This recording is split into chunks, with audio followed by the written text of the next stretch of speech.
Vincenzo's Gold Crypto Investing this July the 1st, 2025, noontime daily blockchain technology, gold and silver bullion update as we march our way and you join me as I'm on my more than decade-long mission to becoming an asset millionaire via the purchases of gold and silver bullion and mining stocks, cryptocurrencies, 401k steady investing, and real estate, along with cash earning 3 to 5% there for peace of mind, emergencies, buying and accumulating existing assets, right?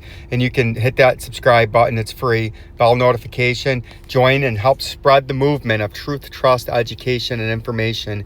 And if you would like to super chat to support the channel or join Jabroni Killers for as easy as $3.99 a month. And I just posted another Jabroni Killer swing trade alert as I did purchase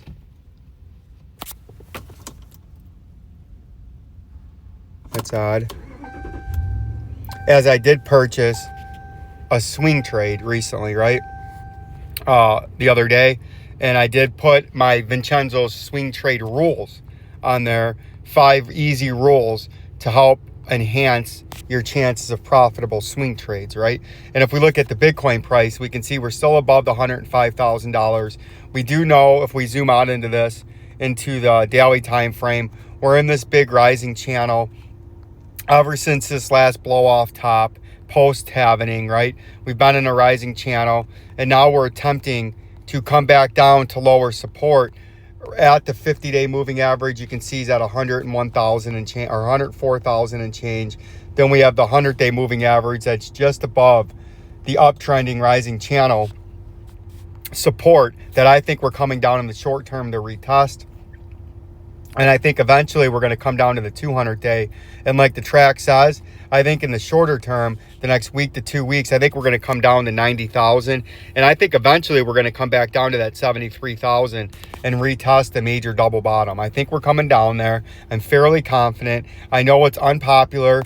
Don't want to buy that. Just as it wasn't popular all back here, I think we're doing it again. Does that mean it has to happen? Absolutely not. Does that mean that we are not coming and wouldn't come up to retest upper resistance? No, it doesn't. We could blow off top this and come to 147, 640, 651. I just think we're coming down here in the short term, right? But that doesn't mean that it has to happen. But that's something that I'm watching, and from current price, that would be a 29% fall to the downside. But on the flip side, if this just blows off and goes to the upside here, it's 39% to the upside, or $41,000 up, right? So there's a big swing, big variability. We're going to see how this plays out. I'm just giving you, I'm not a financial advisor. I'm just giving you my own personal opinions. As you can see, the Ethereum price is in the same sort of environment. We're still stuck into the thick of the moving averages. As we do know, get out of there, get out. As we do know, if we stay above this, your upper target is this $3,067, right? But we know if we get below this and we confirm this as resistance below these moving averages in the daily, we know our underneath target very quickly would be $1,803.20. That's a big spread from support on the bullish side from where we're at, 26% to 26% down, right? So we're at a mid ground here. We're going to continue to follow this. You can see if we zoom in where we're at, we're right in the middle of these moving averages right now. We're currently just below the 50 and just above the 100-day moving average, right? So it's very interesting. We're going to continue to follow that. XLM is very easy, and another first mover advantage that you got here. As you can see, we've been short to medium term bearish for about 5 to 6 months. Just after that grayscale filing, just after that 63-cent regional high was minted, when the price was right in here doing all this, we got short to medium term bearish, put this 25-cent price target, 18 and 14, and potentially down there, but we're not officially calling for that yet. We've been officially calling for the 14 to 18 cent ever since we were at 55 to 60 cents. And then we have been in this bearish sentiment with the moving averages moving south. You can see we just had a freshly minted bearish cross where the 100-day got below the 200-day moving average, and where looks like we've now confirmed this has a major resistance flip from a 6-month support which we've been theorizing for the last 2 to 3 months. When it did do that, as we were holding this as major support right here for about 4 to 5 months, and we've been theorizing on a flip, it would drive the price very quickly down to that 14 to 18 cents. And as long as you're below that critical 25 cents right here, you're extremely bearish, right? You got to get back above that and the moving averages to get bullish. And you can see the moving averages are all stacked above the price. If we look at the XRP price, you can see we've bounced successfully, and we're trying to avert this at the 209 neckline support, right at where the moving average is, the 200-day.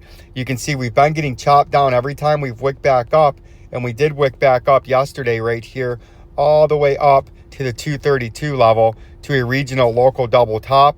But we've been rejected on a wick again by the overhead moving averages. And if we go to the hour time frame, you can see that beautifully, how we got another quick sell-off, the same as we did back here, is the same as we did right there. Now we're below the 50 and the 100 again. And what we're going to look at and see if this does now is come straight down back to the neckline support, come straight down to the 200-day moving average, and then eventually, very quickly, like the XLM is, slip this 200-day moving average, confirm it as a major resistance level, flip it to a major resistance, and then that would be, if you zoom out, like we've been theorizing into the longer time frame, get out into the 4-hourly, where you slip that, it becomes a major resistance. You come immediately down to a psycho swing low of that $1.61 wick low, and then eventually you come down to this $1.29 technical target out of the head and shoulders topping out reversal pattern that we're watching out and paying attention for here. And that's what we're watching currently in the XRP price. We're going to have an extensive video a little bit later on this evening. We have a little bit of halvening news. You can see we have the Bitcoin halvening and some brief news that we take a look at here. And if we look at the Bitcoin halvening, you can see the next Bitcoin halvening is estimated to occur around April 2028. A block 1,050,000. Key halvening details. Last halvening, April 19th, 2024. Current block rewards 3.125. What is a Bitcoin halvening? Reduces the rewards mined by 50% every 4 years. First halvening, November 28th, 2012. The price at halvening was $12. 1 year later, it was $1,150 for a 9,500% gain. Halvening 2 was in 2016, $650. 1 year later, the price was at $20,000 for a 3,000% gain in 17 months. Halvening 4, 2020, $8,700. Cycle peak 690% at $69,000, 18-month cycle. Halvening 4th, April 19th, 2024, 63,800 at halvening, and we're currently in the cycle with our current top so far at 111,000 for about an 85% gain. But you can see in each one, the gains are being cut drastically, from 9,500 to 3,000%, from 3,000% to 690. So they're being cut down drastically, right? Like the channel, subscribe. Peace and love. Direct Eyebrow J.